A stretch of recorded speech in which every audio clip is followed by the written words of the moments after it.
Magandang hapon mga estudyante. Tunay nga ang edukasyon ay walang limitasyon. Ngayong araw, samahan niyo na naman kami sa isang araw ng bagong pagkatuto. Ako ang inyong E-guro, Marc C. Pascual.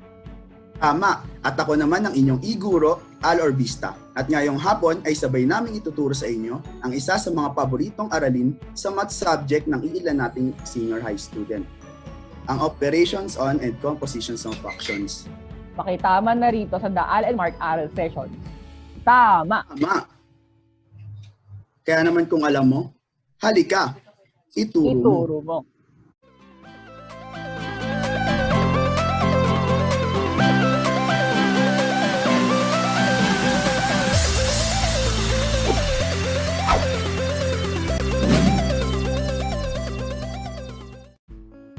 Kaya naman wag na natin sila paghintayin. Unahin nating matutunan ang operations on functions. Marc, ituro mo. Muli, isang magandang araw sa inyo mga estudyante. Ngayong araw ay tatalakayin natin operations on functions. Meron tayong 4 na operations on functions. Una na rito ang addition kung saan si f plus g of x ay katumbas ng f of x plus g of x. Pangalawa, subtraction na ang f minus g of x ay tinumbasan din ng f of x minus g of x. Pangatlo, multiplication kung saan ang f times g of x ay katumbas ng f of x times g of x. At panghuli si division na mayroong f over g of x na tinumbasan ng f of x over g of x kung saan ang denominator na si g of x ay bawal maging 0 dahil ang sagot ay magiging undefined. Tumungo tayo sa una nating example, practice exercise number 1. Meron tayong given na f of x equals x cubed plus 3x squared plus x plus 1 at g of x na mayroong 6x squared minus x plus 4. Una natin pinapahanap ay si addition on function na f plus g of x. Para sa solution ng number 1 ay tandaan natin, una natin tatandaan na si f plus g of x ay katumbas lamang ng f of x plus g of x. Bale, gagawin lang natin ang equation na to, ang function na to na x cubed plus 3x squared plus x plus 1 ay i-add lamang natin 6x squared minus x plus 4. Bale, using algebra, pagkasamahin natin ng mga like terms. Si x cubed, mag-isa lang siya kasi wala naman tayo may exponent na 3 dun sa g of x. Si 3x squared naman, papagsamahin natin sa 6x squared dahil pareho silang may exponent na 2. Samantalang, yung x naman dito na wala kasi plus x dito, tapos ibabawas si negative x. Bali, ang mangyari, x minus x, 0. Tapos, ang constant naman na 1 at 4, pagkasamahin natin dahil like term sila. Bali, ang final answer natin for number 1 ay x cubed plus 9x squared plus 5. Pangalawa, pinapahanap ang subtraction on function na f minus g of x. Tandaan din natin na si f minus g of x ay katumbas lamang ng f of x minus g of x. Bale, katulad ng ginawa natin sa kanina sa number 1 sa addition on function, ay ibabawas lamang natin si g of x kay f of x. Bale, using algebra ulit, x cubed plus 3x squared plus x plus 1 minus quantity 6x squared minus x plus 4. Isang dapat tandaan, subtraction ay dapat hindi mo na diretsuhin ang pangalawang function, si g of x, kasi kailangan mo nang i-distribute ang negative symbol dito na subtraction dito sa function na to. Bale, sa susunod na solution natin, magiging negative 6x squared na to plus x dahil ang dalawang negative ay magiging positive. Tapos, si negative naman, pag pinagsama naman negative at positive, pag pinag-multiply silang dalawa, magiging negative siya. Bale, si g of x ay magiging minus 6x squared plus x minus 4 instead na 6x squared minus x plus 4. Dahil may effect pa siya ng subtraction symbol dito sa pangalawang function natin. Bale, pagkasamahin ulit natin ang like terms. X cubed, wala siyang kaparehas dito sa pangalawa. 3x squared at negative 6x squared, pagkasamahin natin dahil mas malaki sa negative 6x squared, negative ang symbol natin. Tapos ang sagot dito ay negative 3x squared. Pagkasamahin ang dalawang x, 2x, at ibabawas si 1 kay 4, kay negative 4. Bale, ang final answer natin for number 2 ay x cubed minus 3x squared plus 2x minus 3. Tumungo tayo sa pangalawa nating example, practice exercise number 2. Meron tayong given f of x equals x squared plus x at g of x na x minus 1. Pinapahanap sa atin number 1, multiplication on functions na f times g of x at number 2, division on functions f over g of x. For number 1, tandaan ulit natin na si f times g of x ay katumbas lamang ng pinagmultiply na f of x at g of x. Bali, gagamit tayo ng Parrots-Big method para makuha ang product nito dahil pareho silang binomial. Gagawin natin x squared times x, x cubed. X squared times negative 1, negative x squared. X times x, x squared. X times negative 1, negative x. At pagkasama natin ang mga like terms. Bale dito, pares tayo may x squared. Pero ang mangyari dito, meron tayo negative x squared at positive x squared. Bale makakancel yung dalawa dahil 0 ang kalalabasan nito pag pinagsama natin yung dalawang ito. Bale ang final answer natin ay x cubed minus x. Pangalawa, division on functions na f over g of x ay katumbas lamang ng f of x over g of x. Bale, itong dalawang to, pag-divide lang natin sila. Ang katumbas ito ay x squared plus x over x minus 1. Makita natin na hindi na siya pwedeng ma-simplify further. Bale, ito na yung final answer natin. Ang final answer for number 2, x squared plus x over x minus 1. Tumungo tayo sa pangatlo at panghuli nating halimbawa para sa araw na ito. Exercise number 3. Meron tayong given na f of x equals x plus 1 at g of x na 4x squared plus 2. Pinapahanap sa atin si f plus g of 2 at si f times g of 5. Dito, ang gagawin natin ay mag-substitute tayo ng mga values doon sa x natin. Bale, for number 1, f plus g of 2 ay katumbas din ni f of 2 plus g of 2. Ang gawin natin, kunin natin si f of x at g of x. X plus 1 plus 4x squared plus 2. At i-substitute si 2 doon sa mga x na nakalagay doon sa mga functions natin.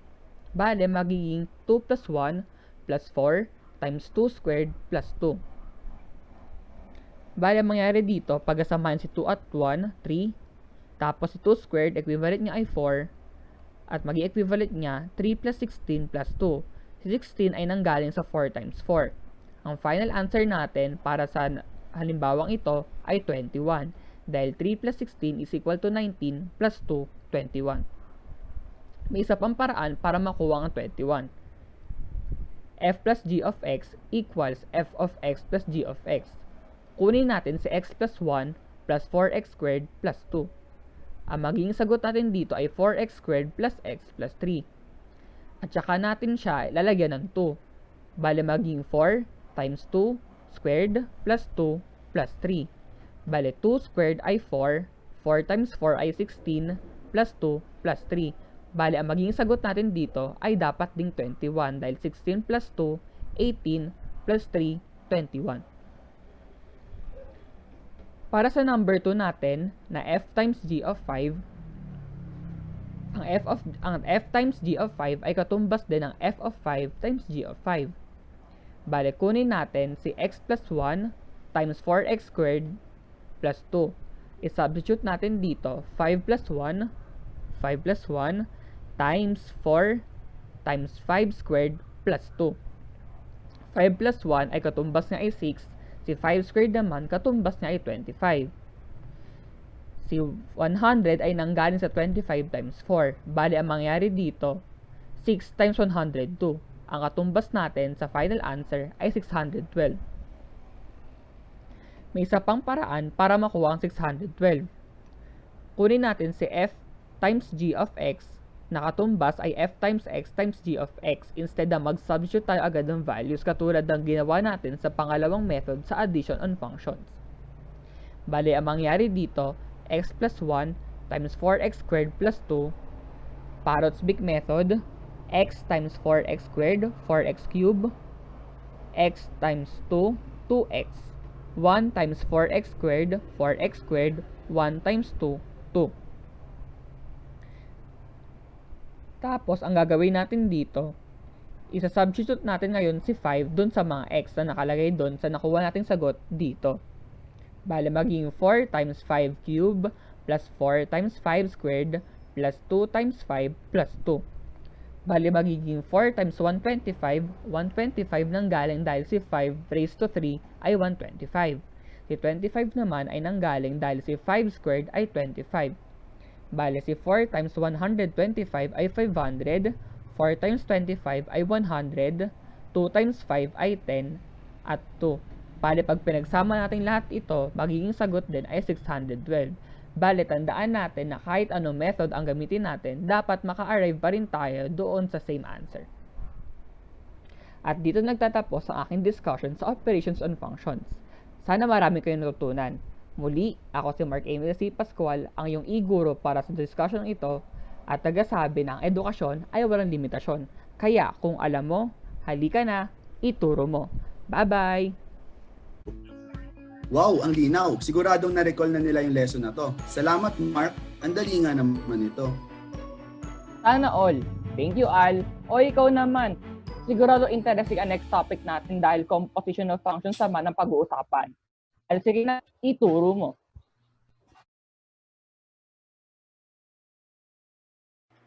So magandang araw ulit sa inyong lahat. Ako ulit si Orbista, ang inyong e-guro, at yung topic na ituturo ko ngayon is all about composition of function. So mamaya may 3 examples ako. So sabi dito, the term composition of functions or composite function refers to the combining together of 2 or more functions in a manner where the output from one function becomes the input for the next function. So sinasabi lang dito na kunwari may dalawa tayong function, si A at saka si B. Si B nasa loob ni A. Ibig sabihin, since nasa loob siya, nasa loob tong si B, syempre unahin natin siyang sagutan bago natin i-apply yung sagot niya dito kay A. So, para mas maintindihan nyo in symbols. So, ganito siya. Kapag nakita kayo ng ganyang itsurang given, composition of function siya. F composed with g of x is equal to f of g of x. So, ganun siya basahin. F composed with g of x is equal to, kung ganito na namang form, f of g of x. So, sa definition natin, ang sinasabi lang doon na may dalawang function, si f at saka si g. Since nasa loob si g, syempre unahin natin kuhain yung sagot niya bago natin i-apply yung sagot niya dito kay f, since siya yung nasa labas. So, pwede namang magbaliktad tong dalawa. So, ano itsura niya? G composed with f of x is equal to g of f of x. So, nagkapalit na sila ng pwesto. Okay. So, kinuha ko tong information sa mathbitsnotebook.com. So, kung gusto niyo siyang i-visit sa website nila, pwede naman. Reminder, when dealing with composition, always start with the function on the right. So, yan, kung makita nyo dito sa lower right natin, f of g of x, ang nasa loob ay si g of x or nasa pinaka-right. So, sabi, always start with the function on the right. So, nasa right si g of x, syempre, unahin natin siyang sagutan. Tapos, yung sagot ni g of x, ayun yung i-apply or yung i-input natin sa function ni f. Okay, for example, so, I have here 3 examples. Number 1 ay given natin ay f of x is equal to 5x plus 2 and si g of x is equal to 3x. Sabi dito na express f composed with g of x in terms of x. So, balikan natin yung kanina na sinabi. Nasabi, si f composed with g of x ay equal daw siya sa f of g of x. So, paano yan? Solution. Ayun nga, kinopya lang. Is equal to, balik mo. Sabi daw na uunahin natin yung nasa pinaka-right or yung nasa loob ng pinaka-loob ng function. So, g of x. In case na to, g of x. Since may value naman si g of x, ito, makikita nyo sa given, papalitan lang natin yung g of x na nasa loob ng value niya, which is 3x. So, f of 3x. So, ayun yung kanina, yung sagot netong nasa loob ay yung i-input natin sa nasa labas. So, magiging f of 3x.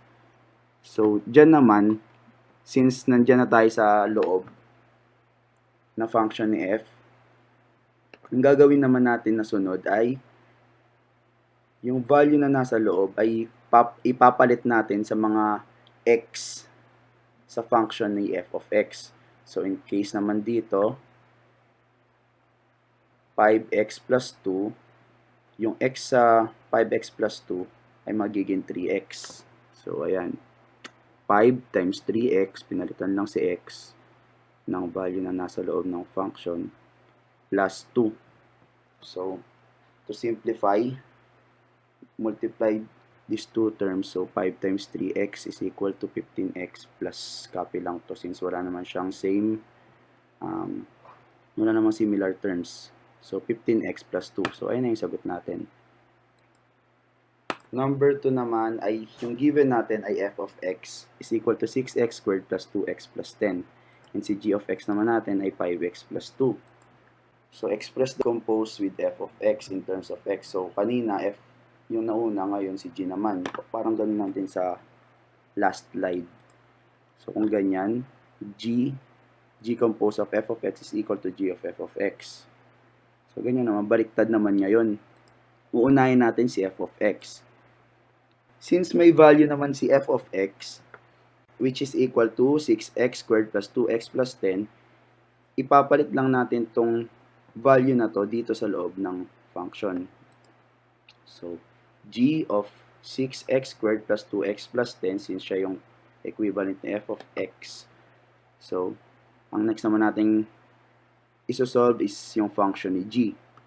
Paano? Sabi dito na lahat daw ng value ng x dito sa g of x ay papalitan natin ng 6x squared plus 2x plus 10. So, dito sa 5x plus 1, papalitan natin si x ng value na ito. So, equal siya sa 5 times value nito plus 1. Ito. So, using distributive property, simplify lang natin siya. Ito, multiply 5 multiply dito, 5 multiply dito, 5 multiply dito, plus 1. Since pwede pang i-combine tong dalawang terms na to, pwede pa natin siya i-simplify. So, yung final answer natin is 30x squared plus 10x plus 51. Okay, so last example, f of x is equal to x squared plus 4 and si g of x natin ay equal sa 5x plus 3. Express daw natin tong given na to into form ng f composed with g of 2 and c f of 3. A and B yan. So, magkaibang solution. So, for solution sa A, f composed with g of 2 is equal to f of g of 2. So, kung ganyan naman, baka malito kayo kasi kanina, di ba, x lang nakalagay dito. Ngayon, may number na siya. Papalitan nyo lang din yung x ng number na 2. So, uunahin natin yung nasa loob na function, which is, in case, I see g of 2. So, sabi dito na g of 2, lahat daw ng x dito sa function ng nasa given natin na g of x is equal to 5x plus 3, ay papalitan natin ng 2. So, magiging f of 5 times 2 plus 3. So, simplify natin yung nasa loob, magiging f of 13 siya. So, since sa function na tayo ni f, papalitan naman natin ng 13 yung lahat ng x sa equation na to, which is x squared plus 4. So, lahat ng x daw dito sa x squared plus 4 ay papalitan ng 13. So, equal siya sa 13 squared plus 4. Simplify lang, sagot natin ay 173. So, yung b naman natin, since nasa form na siya na yung kukunin na lang natin yung sagot, hindi na siya nakaganitong form, okay na yan. So, unahin natin yung f of 3. Sabi dito na lahat ng x daw sa function na f of x is equal to x squared plus 4 ay papalitan natin ng 3. So, paano yan? Ayan. 3 squared plus 4 ay magiging f of 13. So, since nandito na tayo sa second part, which is yung nasa labas na function naman natin, yung isosolve, ganun ulit, isa-substitute lang natin sa value ng x yung nandito sa loob. So, in case na to, pareha silang f of x yung ginamit, wala si g of x. So, ganun lang din, papalitan lang din, parang ganito lang din sa A yung pasagot pala, 173. So yun, sana may natutunan kayo. Thank you. Muli ako ang inyong e-guro na si Orbista. Salamat. Muli, ako si E-guro Marc Emil C. Pascual At ako naman si e-guro Orbista. na naniniwalang ang edukasyon ay walang limitasyon. Kung alam mo, halika. Ituro mo. Ituro mo. O sabay dun.